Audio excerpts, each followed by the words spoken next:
There he is, Woody Page. Where have you been all my week? Gutierrez, Blackstone, I see you, Isola. Today, in, out, what now? The target on PK Subban's back now. A little relief, darling. And this is for you, Woody. Your daily reminder, golf is not fair. That was Jackson DeVille with the closeness to the pin. Let's go around the horn. We're all just wearing the wrong things. That's the problem. We need to wear a furry outfit. We start with the Thunder down under. Season over, and Adrian Wojnarowski reporting that contractual clock is ticking like this, Frankie. GM Sam Presti now in evaluation mode, whether to keep Scott Brooks or bring in someone else. One name Woj offered, that man right there, Billy Donovan. What? Yes. Izzy, we'll start with you, since you seem to be invested in this. A coaching change needed, and does Donovan make sense? I don't know if a coaching change is needed, per se. I do think that, yes, obviously, if you ask around the league, maybe Scotty Brooks' offense isn't ideal. Maybe it's a little too vanilla. But for the most part, he's done a great job with that team. He's gotten the best out of, you could argue, you can't really argue with that, out of Kevin Durant and Russell Westbrook. And I don't think a coaching change is needed. However, it could be a good thing. I mean, you see what happened in Golden State, where Steph Curry and the Warriors went from good to great. Okay, so that's an argument the other way. Could be used. Okay, let's go to Woody Page here. Bring him in. However, you used however it could be good, going both sides of the argument. No, it's a mistake. It wouldn't make any sense whatsoever. You're talking about a coach of the year 3-4 years ago. You're talking about a guy that got his team to the finals when it was a young team and they lost to LeBron. Here's a guy who's done a great job over the years. He did a great job with the problems of Westbrook missing 15 games, Durant being out, a majority of the season. I don't think it makes any sense whatsoever, but if they're doing it, however, the Denver Nuggets would jump on him within 2 minutes because he used to be the assistant coach here. Kevin Blackstone. No, I don't think they need to make a change. I mean, look, we all know what derailed the Thunder this year, and that's injuries. Durant, Serge Ibaka, and Westbrook being in and out of the lineup because of injuries this year. So you can't really blame them for that. Not only that, look how strong the West was this year, and still, they came within that much of getting into the playoffs based on the strength of one Russell Westbrook. So I don't think that there's time for a change there. And to bring in Billy Donovan, a guy who's never yet done it in the NBA, I know we can look around the NBA right now and see some guys who are having some success, like Brad Stevens with the Celtics, but I don't think you bring him into this situation, especially given that we don't know what's going to happen to Durant's contract. Frank? Well, Scott Brooks said today that he does expect to be back. What else is he going to say at this point? I think we have to remember Kevin Durant is going to be a free agent after next season. So Oklahoma City is expecting to get Durant back. He missed 55 games. If he's healthy, Ibaka, Westbrook, can they make a deep enough run so Durant looks at it and says, you know what, this is where I want to spend the prime years of my career. Well, isn't that what this is all about, Frank? Who does Kevin Durant want to coach? And Durant has come out. Remember at the All-Star game, he admonished the media for going after Scott Brooks. So Durant has been in Scott Brooks' corner. That's going to be a compelling argument. Well, Steph Curry also didn't want Mark Jackson to leave, but now look at him. He's the likely MVP on the best team in the league. I will say, though, that putting all your eggs in a Billy Donovan basket, when you've got Kevin Durant's free agent coming up, you've got pretty much, all the pressure is on Oklahoma City, if they're healthy, to win it next year, or at least get to the finals. I don't know if that's the right fit for Billy D.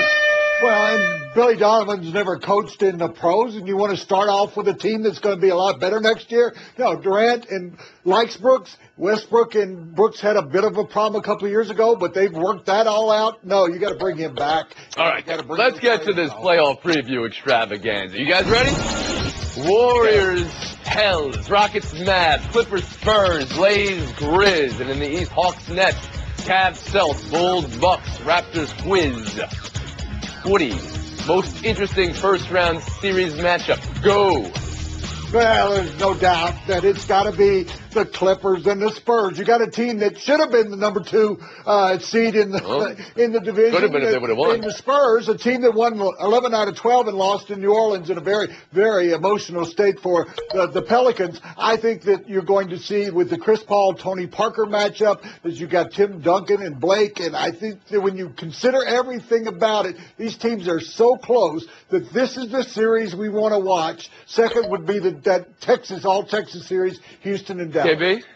No, it's got to be the All-Texas series, and I'm not just saying that to channel my inner Texas Tim Calishaw, but Chandler Parsons switches team. Dwight Howard turns down Dallas to go to Houston. The owners, Cuban and Morey, don't like each other for whatever reason. I'd love to see them sit close to each other just for this game.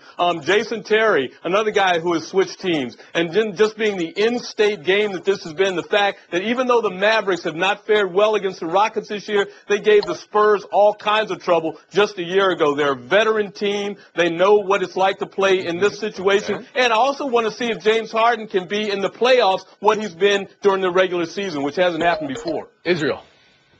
Those are all nice storylines, KB, but it doesn't make for compelling basketball. Now, the Clippers and the Spurs absolutely does. You talk about Chris Paul versus Tony Parker, which is a fantastic point guard matchup right there. Chris Paul with the idea that he might be knocked out in the first round when we're all waiting for him to finally get to a conference finals, and he's facing the Spurs in the first round. You've got Kawhi Leonard out there, and the Clippers don't necessarily have a wing that you can throw Kawhi Leonard on. Maybe he defends Chris Paul. That would be an interesting matchup. And on top of that, you got the Popovich and the Hack of Jordan situation. That's just going to be comical and intriguing all at the same time. I love Frank that. Isola, how about you? Yeah, Spurs Clippers is terrific, but it's funny how you guys seem to forget that the drama king himself, LeBron, the last time he played in a Cleveland Cavaliers uniform, it was against Boston. He famously ripped off his jersey. Listen, they'll probably win in 5 games, but all it takes is one loss, and then hang on a second.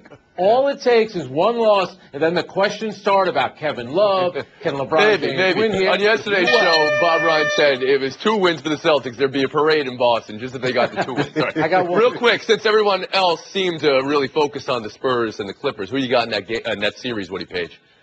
The Spurs, they're not finished yet. Those 3 old guys are going to be, as Kobe said, around for another 5 years. Spurs in 6, yeah. Blackstone? Popovich. Isola? I'm going to go with the home court team. The Clippers are going to win this one. All right. Hockey now. And the Celtics. And the slash that launched 1,000 threats. Game misconduct for Pre-K Subban. The NHL today saying no further punishment. You've all heard Senator Coach Dave Cameron's take on it. You either do one or 2 things. I think it's an easy solution. You either suspend them,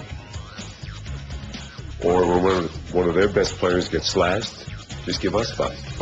Say hello to Mr. Kadish. Senators revealed today that Stone has a microfracture in his wrist. His availability is unknown. So where do we go from here, KB? Well, from one stone to another stone, I'm going to bet that stone plays. Let me just say this. That was an ugly slashing foul. I think the league actually did what it should do. But I don't think you as a coach or you as other players should come out publicly and start talking about retaliation. You want to retaliate, you just win the game for your guy who, like I said, I'm sure is going to play. Otherwise, if you have retaliation, you know exactly what's going to happen. And it's just not good for the game of hockey or any sport where you have that kind of retaliation. Isola? Well, this is said immediately after the game, and what he's doing, he's trying to lobby the league for suspension, and I think it's warranted in this case. Tony, I don't know where you were in 1992. Maybe you were in 8th grade. Remember Adam Graves suspended 4 games for the same type of slash on Mario Lemieux? You cannot allow in Game 1 of the playoffs. If you're going to start to allow this stuff to go, you're asking for a bloody playoff series. Woody?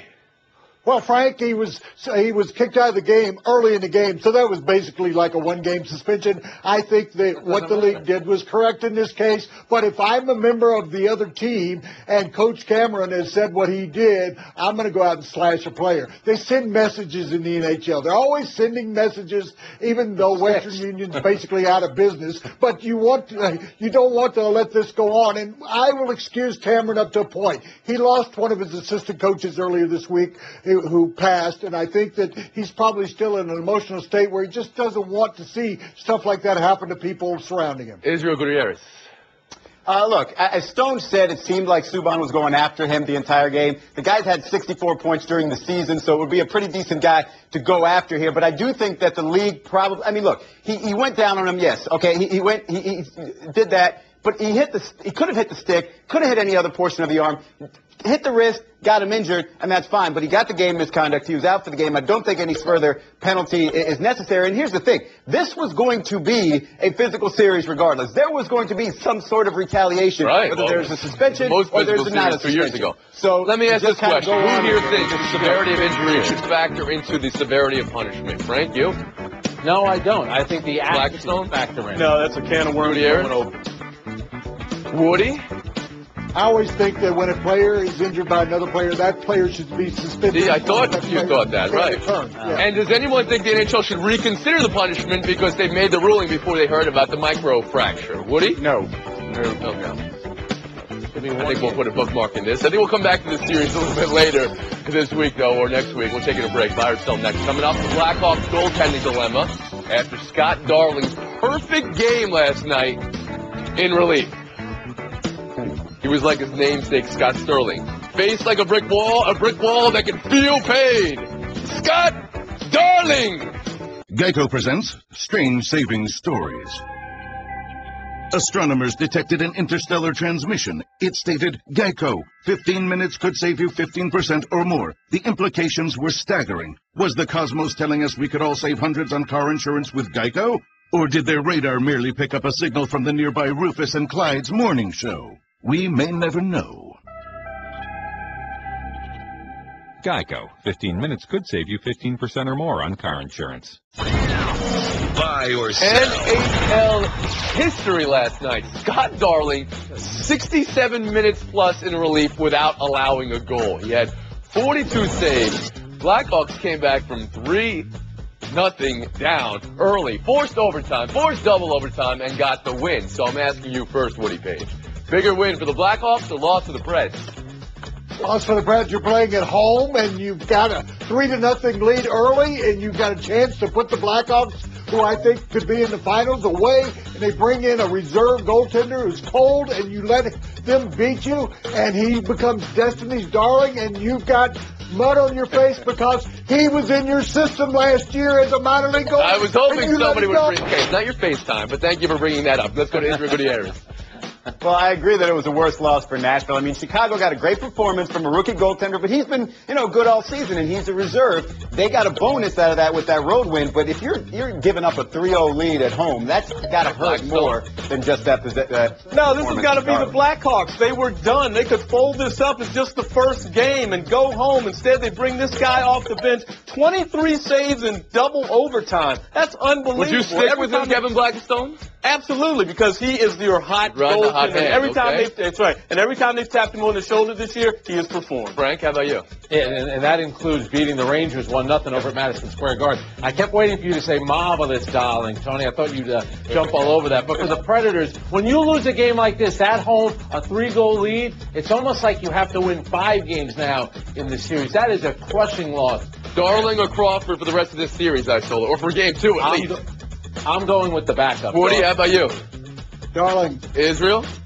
Darling for game 2. Buy or sell 2, Anthony Davis and the Pelicans. Not just getting in, but getting in by beating the Spurs for the 3rd time this season, dumping them to the 6th seed. Israel, how significant is this for Anthony Davis? I think it is pretty significant. I mean, he had a year in terms of player efficiency rating that is up there with the greatest seasons ever. And I think a lot of people say he's going to be the best player in the league in a couple of years. Might as well get into the playoffs as early as possible. It doesn't matter how you got there. Don't? It's huge because we get to watch him in the playoffs now, and we will see that he is, in fact, a generational player. 30-10, once again, 15th time this year he's done that. He's won games with last-second shots. He's won games by scoring a bunch of points. He 2 blocks late yesterday to win this game. Isola, how about you?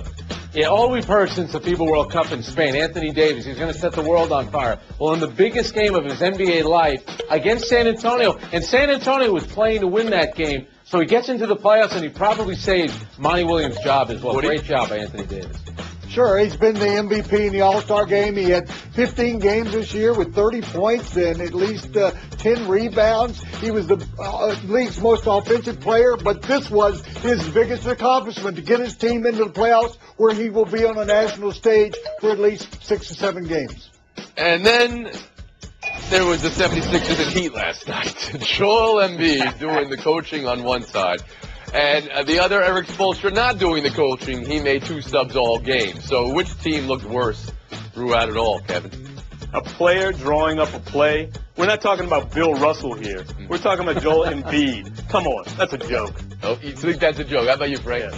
And and that's the thing. It's not a joke. I heard from somebody from the Sixers that absolutely did happen. To me, that's embarrassing. And for the Sixers, that's a bad look all the way around. Yes, the 76ers have tried to lose all year long, and they finally succeeded, but yet still they didn't get the number one power. Well, we don't know that yet, but yeah. Well, number one position to get the. Yeah, sure. And how about you, Israel? When you release the Zoran on the 76ers, that's not tanking. That's just good strategy, okay? So the Heat obviously look better there. Woodrow, 14 points. You're in position for the first elimination. What's the last word? Well, I took a week off. That obviously wasn't long enough. Take another week. We'll see you tomorrow. We'll see you next week. You tell us what, all right? We'll see you next time. Lightning round against Israel. Kevin and Frank coming up. This catch over the wall where you don't actually see him make the catch. Any of you suspicious? ESPN Radio. With the action on the court, the diamond, or the gridiron. Comes alive. The NBA. The San Antonio Spurs are the world champions. Major League Baseball. San Francisco Giants are the champions of the baseball world. The new college football playoff. College football playoff national champions, the Ohio State Buckeyes. Your home for the best in sports play-by-play. ESPN Radio. Ice and Stone. This is like an episode of Game of Thrones. Good luck to you both. Showdown 1, the weeks in catches. Nolan Arenado 2 nights ago. Harp sliding, crash test dummying.